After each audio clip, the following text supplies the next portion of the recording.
और शादी के हवाले से एक वाकया सुनो फिर मैं तकरीर खत्म करूं। आज ही शादी हुई है इनकी, आज ही। नाम है इनका हंजला। अल्लाह अकबर। मौका है जंगे ओहद का, गुस्ल फर्ज हो चुका है और उधर मुनादी निदा देता हुआ घर से गुजरा कि अहले इस्लाम चलो, मदीने शरीफ पर चढ़ाई कर दी मक्का के आतंकवादियों ने, चलो। इतना सुना तो मियाँ बातें बनाना और करना आसान होता है, जो अमल करता है उसके जिगर से पूछो कितनी कुर्बानियों से गुजरना पड़ता है। लोग आसान समझते हैं मुसलमान होना, ये शहादत गहे उल्फत में कदम रखना है।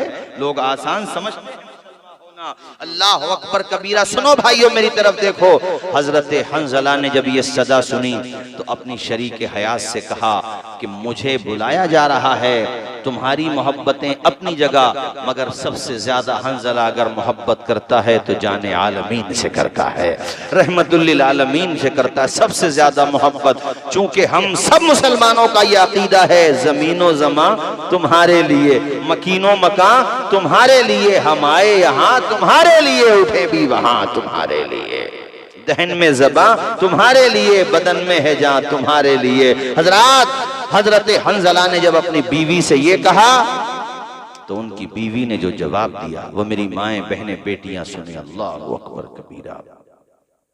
ये वो माएँ थी जिनकी गोद में इस्लाम पलता था, ये वो माएँ थी जिनकी गोद में इस्लाम पलता था, इसी गैरत से इंसान नूर के सांचे में ढलता था। ये वो माएँ के अपने बच्चों को जब भी खिलाती थी तो नाते मुस्तफा कानों में उनके गुनगुनाती थी। अल्लाह अल्लाह। उनकी बीवी कहती है मेरे सरताज आपके साथ जो वक्त गुजारा, मेरी जिंदगी गुजारने के लिए यही वक्त काफी है।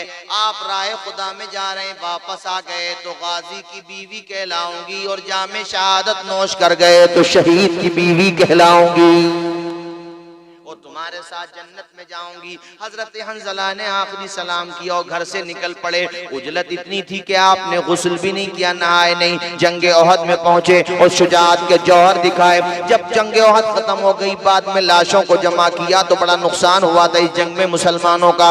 70 साहबे कराम शहीद हुए थे, सबकी लाशों को जमा किया गया, मगर हंजला की लाश नजर नहीं आती। तो मेरे आका ने फरमाया मैंने हंजला को जंग में लड़ते हुए देखा था, मेरे हंजला की लाश तलाश करो। आए लोगों, सबकी लाशें वहां पे, मगर हंजला की लाश नहीं। अल्लाह ताला ने अपने महबूब को मुत्तला फरमाया। अल्लाह के पैगंबर ने फरमाया सहाबा जाओ पहाड़ी पर फुला जगह पर मेरे हंजला की लाश रखी हुई है। हजरत हंजला की लाश को ले जाने के लिए जब सहाबा वहां पहुंचे तो हैरत में पड़ गए। हंजला के बदन से पानी के कतरे टपक रहे थे। सुभान अल्लाह, सुभान अल्लाह, सुभान। नारे तकबीर, नारे रिसालत, नारे गौसियत, मसलके आला हजरत उलमाए अहले सुन्नत हजरत अल्लामा तौसीफ रज़ा मिसबाही। पानी के कतरे टपक रहे हैं, लेकर के आए लाश को। तो हुजूर ने फरमाया सहाबा जानते हो मामला क्या है?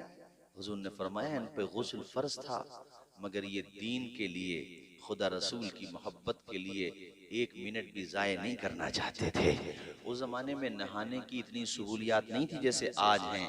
हजरत हंजला ने ये सोचा उस मौके पर कि मैं ज्यादा रुकूंगा तो कहीं ऐसा ना हो कारवां गुजर जाए और हक वाले मदीना शरीफ छोड़ करके ओहद पहुंच जाएं, ओहद की पहाड़ी पर पहुंच जाएं। इसलिए आप जल्दी जल्दी में चले गए और देखिए जाकर के वहां पे शहीद हो गए, जान दे दी। आसान नहीं होता है मुसलमानों, में तुमसे तुम्हारी जानें नहीं मांग रहा हूँ, तुमसे ये कहता हूँ घर पे खुशियों का मौका आए, शादी का मौका आए तो कम से कम बुरी रस्मों को तो छोड़ दो, हुजूर की सुन्नतों को अपना लो, हुजूर के सच्चे वफादार बन जाओ, हुजूर के सही माना में सच्चे गुलाम। जानते हो क्या हुआ? मेरे हुजूर ने फरमाया इन पे गुस्ल फर्ज था और ये नापाकी की हालत ही में शहीद हो गए। तो अल्लाह ताला की रहमतों और उसके करम को देखिए कि अल्लाह पाक ने इनकी लाश को फरिश्तों से फरमा करके आसमानों पर उठवा लिया और इनको जन्नत के पानी से नहलाया गया है, जन्नत के पानी से नहलाया गया। बोलिए कौन से पानी से? मैं मसला बताता हूँ आपको, शहीद को नहलाया नहीं जाता, ऐसे ही कफना करके दफना दिया जाता है। और जो गैर शहीद होते हैं उनको नहलाया भी जाता है, कफनाया भी जाता है। मगर हंजला तेरी अजमत को सलाम, तेरे तकद्दुस को सलाम, तेरे रुतबे को सलाम, तेरी बुलंदी को सलाम, तेरे इश्क़ रसूल को सलाम, और इश्क़ रसूल पर खुदा के इनाम को सलाम कि अल्लाह ने कैसा इनाम दिया कि एक तो तुम शहीद हो, उसके बावजूद नहलाया जा रहा है, और वो भी दुनिया के नहीं जन्नत के पानी से नहलाया जा रहा है। ऐसा मर्तबा अता किया कि जब तक बिके न थे तो कोई पूछता न था, तुमने मुझे खरीद के अनमोल किया। और फिर हजरत हंजला को इसी वजह से कहा जाता है गसीलुल मलाइका। गसीलुल मलाइका का मतलब होता है वो हस्ती जिनको गुस्ल फरिश्तों ने दिया। बोलिए किसने दिया? ऊंचा बोलिए किसने दिया भाइयों? फरिश्तों ने उन्हें गुस्ल दिया। आओ मैंने जो वाकया शुरू में सुनाया उसको मुकम्मल करके मैं तकरीर खत्म करूं, चूंकि 1 घंटा होने को, मैंने सोचा था 12 बजे तक प्रोग्राम भी खत्म कर देंगे। हजरत अम्मार बिन ज़ियाद की निगाहें रुख मुस्तफ़ा को तलाश कर रही हैं। भूले तो नहीं है वाकया आप लोग? अरे भूल गए कितनी जल्दी? निगाहें तलाश कर रही हैं ताकि मुझे जाने आलमीन का चेहरा मिल जाए। अल्लाह के पैगंबर की चेहरे वद्दुहा पे जब उनकी नजर पड़ी तो दिल को करार आ गया, सुकून की दौलत मिल गई, और ये समझ लो कि नई जिंदगी मिल गई। हुजूर को तो दिल पे तीर लगा हुआ था, खड़ा नहीं हो पा रहे थे वो, और घुटनों के बल बैठ भी नहीं पा रहे थे वो। तो देखो ऐसे ही कोहनियों पे ताकत लगा करके, इसी तरीके से घुटने से घसीटना जिसको बोलते हैं, इसी तरीके से घसीटते हुए हुजूर की बारगाह में पहुंचे।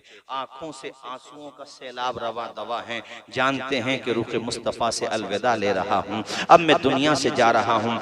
और देखो उन्होंने जाकर के हुजूर के कदमों पर अपना सर रख दिया, हुजूर के कदमों को चूमा, और चूमने के बाद हुजूर की तरफ देखा, हसरत भरी निगाहों से देखा। अल्लाह के पैगंबर ने सर पे हाथ फेरा और कहा, अम्मार बिन ज़ियाद तुम कामयाब हो गए हो, अम्मार बिन ज़ियाद तुम्हें कामयाबी मिल गई है, जन्नत का मुज़्ज़े जाफ़िज़ा सुना दी अल्लाह के रसूल ने। हजरत अम्मार बिन ज़ियाद उस मौके पर मुस्कुराते हैं और लबों पर मुस्कुराहटों के गुलाब खिल जाते हैं। इसका गम नहीं है, जान जा रही है, खुशी इसकी है कि जाने आलमीन के कदमों में जा रहे हैं। सुभान अल्लाह, सुभान अल्लाह, सुभान अल्लाह, वाह वाह। इसकी कोई फिक्र नहीं कि जान जा रही है। अरे जान तो सबकी जाना है एक दिन, मगर यार वो जान कितनी प्यारी है जो जाने आलमीन के लिए जा रही है, जो रहमतुल लिल आलमीन के लिए जा रही है, जो हुजूर की अजमतों के लिए जा रही है। हक तो ये है कि हक अदा ना हुआ, जान दी हुई उसी की थी। हक तो ये है कि हक अदा ना हुआ, हुजूर के लिए जान दे दी मुस्कुराते हुए। और हुजूर की अजमतों का क्या ठिकाना, सारे आलम में होगा ना फूल आप सा, ना नबी आप सा, ना रसूल आप सा, जिसने अपनाया उसको फला मिल गई, कोई लाए कहां से उसूल आप। बाबा सुभान अल्लाह, सुभान अल्लाह। अम्मार बिन ज़ियाद को आज भी याद किया जा रहा, किताबों में याद किया जाता, मदरसों में पढ़ा जाता, पढ़ाया जाता, जलसों में याद किया जाता है। उन्होंने हुजूर की अजमत के लिए जान दे दी, अल्लाह ने उन्हें जिंदा कर दिया। मोमिनों के दिलों में जिंदा है, फरिश्तों की जबानों पे जिंदा है, हमारी दरसगाहों में जिंदा है, हमारी किताबों में जिंदा है, जिंदा, जगह जगह वो जिंदा। पता ये चला जो खुदा के लिए जान देता है वो मरता नहीं है बल्कि जिंदा हो जाता है। बोलो वो क्या हो जाता है? मौत का जायका तो उन्होंने चखा, मगर हुजूर की अजमत पे जान दी ना, इसलिए जिंदा है और जिंदा रहेंगे। ऐसे ही तुम करबला की दास्तान देख लो, जिसने भी हुजूर की अजमत पे जान दी है, इमाम आली मकाम आज भी नाम ले दो तो मुसलमानों के कलेजे ठंडे हो जाते हैं।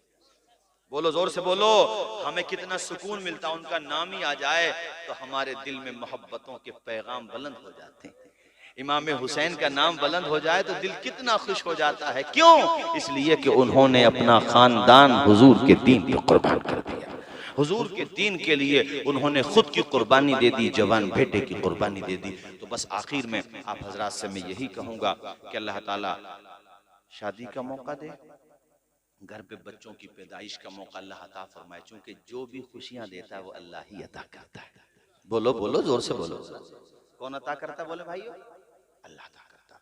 तो जिक्र भी अल्लाह का और रसूलुल्लाह का होना चाहिए।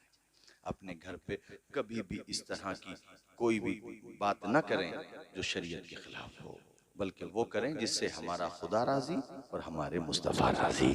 दो जहां में काम आए जो, ऐसा कोई काम कीजिए, जिंदगी का एक एक पल मुस्तफ़ा के नाम कीजिए।